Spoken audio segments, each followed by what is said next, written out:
Light হাউসে কাজ করার জন্য বছরে 15 কোটি টাকা দেওয়া হয়। শুনতে অবাক লাগতে পারে, কিন্তু এই চাকরিতে কাজ করা একদমই সহজ নয়। একাকিত্ব, কঠোর পরিবেশ এবং বিপজ্জনক পরিস্থিতি সব মিলিয়ে এটি সত্যিই চ্যালেঞ্জিং। লাইট হাউস সাধারণত সমুদ্রের মধ্যে অবস্থিত, যেখানে পৌঁছানো সহজ নয়। অতীতে নাবিকদের নিরাপত্তা নিশ্চিত করতে লাইট হাউসের প্রয়োজন হয়েছিল।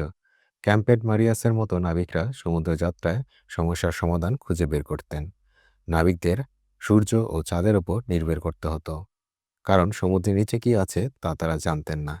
ফলে তাদের যাত্রা ছিল অত্যন্ত ঝুঁকিপূর্ণ। ক্যাপ্টেন অ্যালিসের অভিজ্ঞতা তা স্পষ্টভাবে দেখায়। ঝড়ের কারণে তারা পথ হয়ে হারিয়েছিলেন এবং খাবার ও পানির অভাবে মারাত্মক সমস্যায় পড়েছিলেন। আলেকজান্ডারিয়ার অবস্থানজনিত সমস্যার কারণে বাণিজ্য কমে যেত। পাথরের কারণে জাহাজ দুর্ঘটনার শিকার হতো, যা অর্থনৈতিক দুরবস্থার দিকে নিয়ে যাচ্ছিল। প্রথমে বাতিঘর